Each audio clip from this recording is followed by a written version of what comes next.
So first of all, I just wanted to ask about, so obviously you said you studied as a primary school teacher to begin with. Yeah. So what made you want to transition into the music industry?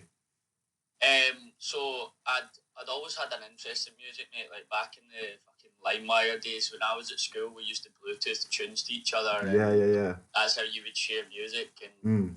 I always wanted to be a teacher. Education was my passion, but then I started working in clubs when I was 17, just handing out flyers, and then I was standing in the pissing rain one Friday night in Scotland in air, and I was like, why am I doing this? I could be inside DJing getting triple the pay. Oh, So God, yeah. I asked the club I was promoting for, I asked them, how'd you get into DJing? And then the DJs gave me my first mixer, and then I got my uni laptop out, this Brilliant. shitty mixer I had, and then I started mixing on my ironing board back at home, and then that was about 2 years into uni, mate. I was about 19, and then over the next 3 years, music became my passion over education, Right. and then that's just how I got into it. And by the time I got to the end of my degree, I was like, I don't want to be a fucking teacher. I want to be a DJ, man. So Yeah, that's wicked, how it wicked. happened, mate. Yeah. Brilliant. So when did you decide as a DJ that you wanted to start producing music as well as mixing it? So I think I started with hip hop. That's how I started mixing. And Oh, really? Then with hip hop, I think, well, when you're DJing in clubs and events, you end up it's like a natural progression to start playing maybe house music. It's easier to mix. Definitely. It can be more fulfilling. It's more about blending than cutting up. Hip hop's more about cutting up mixes and mixing fast, whereas house music's like more about blending and the arc of a night where you warm up the club and then you get them ready for the peak of maybe 2, 3 a.m, 1, 2 a.m, where you're peaking in electronic music. So after that, I always wondered, like, how did they make these records? How did they get these feelings out the tune? And when on my 21st birthday, my mum bought me a MacBook, and then from there I just YouTubed and started learning all the tricks of producing. Brilliant. And I'm still learning today. You never stop learning. There's Absolutely. so much to learn. And yeah, mate, that's just how I started. Like, that was my interest in it. And then when I was making music, I was like, I just want to keep going until I get my own sound, until I can produce. So I started making edits and bootlegs, and then it became originals. How do you make your own tracks? And then Right. that's how it got to. That was 21, and I'd say it took me about 4 or 5 years until I got to a point where I was like, I can make a difference in music. My music is different from other Definitely, people's and that. yeah. And then man. So you said about your own music. Do you think as a DJ it is important to have like a niche, like, you know, your own genre? Yeah, massively, mate. When I broke through 2 years ago, I think that was during lockdown. So I'd say the music at that point was very tech house based. It was the most popular thing, and I never really understood the tech house scene. I never really got into it. I always liked being more energetic in the dance floor, so I thought like there was room for more energetic house, like proper house music. Yeah, to definitely. Get through. And when I was seeing the dance floors and folk weren't actually dancing, they were just doing that, and I was like, this is boring, man. Like the niche could be the energy, and I've always in my sets I've always looked to bring energy in tunes. I don't usually mix genres, I mix energy. Right. So I thought, why not try and make some energetic music? And that was my niche, which I think is so important, because if you don't have a niche, you could just be any other DJ. Everyone's a DJ now. Do you know what I mean? Like it's so important to be different. 100%. Yeah, so that's what I thought when I started getting in. I was like, I'm making different music. Maybe this could make a difference. And then obviously it's went the way. Yeah, exactly. I was going to say, obviously it worked out well. So yeah. So when obviously Tell Me Something Good, my personal favourite, I can't lie. Either that or El Bombo, I can't lie. But so when you were releasing that, did you know it was gonna get the popularity that it did? No, mate. So my first record out was Street Rave on Trick, and then off the buzz of that, the release day I had, that was my first ever release day, and it's always the first one's the best. Right. It was great feeling, and then that week I made Tell Me Something Good in like 45 minutes, and it was just meant to be an edit for coming out of Like coming out of lockdown, I was like, right, when I get the chance to DJ again, when clubs are back open, I can use this as just a wee edit, because it was a bit too commercial for what I wanted to play, but I thought it'd be a funny one to just put in, and then it just grew arms and legs and grew out my control, and I went in the charts, and I never ever wanted to be in the charts, and I'm not listening to chart music in about 8 years. I don't really like it, so when it went in the charts, I was like, shit, what have I done? I've fucked it. I had a bit of an identity crisis, because I come from like an underground background where I was listening to acid, part of another alias called Granary 12, and we were releasing only acid house, and it was anonymous. We were hiding our faces, and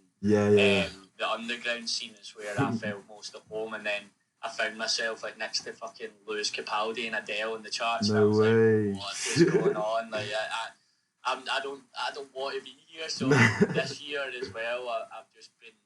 It's been more about where I see myself and lineups I see myself on, and trying to capitalise on the commercial success, but then also like staying true to myself, because I wouldn't be happy if people call it selling out, but when Tell Me Something Good had the success it had, if I'd released another Tell Me Something Good, then folk would maybe start thinking I want to be David Guetta, or I want to be me, do you know what I mean? Stay true to yourself. That's why Heather Park this year has been so important for me. And brilliant. I released on a label called Optimo in Glasgow, and everyone stuck by me, mate. The year's been mental, and then I did my Creamfield set to I was there for that. I just played everything that everyone wanted to hear, and then next year I'm going to release another Tell Me Something Good. I think I've got another one there. Brilliant. Good to know. Right, so moving on to, obviously you've got the Pavilion Festival that you've been setting up. Congratulations on it selling out today as well. Brilliant. Exciting. Cheers. Buzzing. So what's it like from being booked for the festival to actually organising it? Mate, it's mental, because I've only been out in the scene for a year, and the like climb and the journey's been so fast and overwhelming at times, and like folks like the job's amazing, mate, but the easiest bit about it is playing the sets. I don't get nervous. I don't care. That's what I've earned. I've worked 10 years to get to there. Do you know what I mean? That's what you live for. That's the easy bit, but then you get paid for travelling, mate. Like I was playing in Barcelona Saturday, no sleep. I flew my family out to Ibiza to see me play on the Sunday. Brilliant.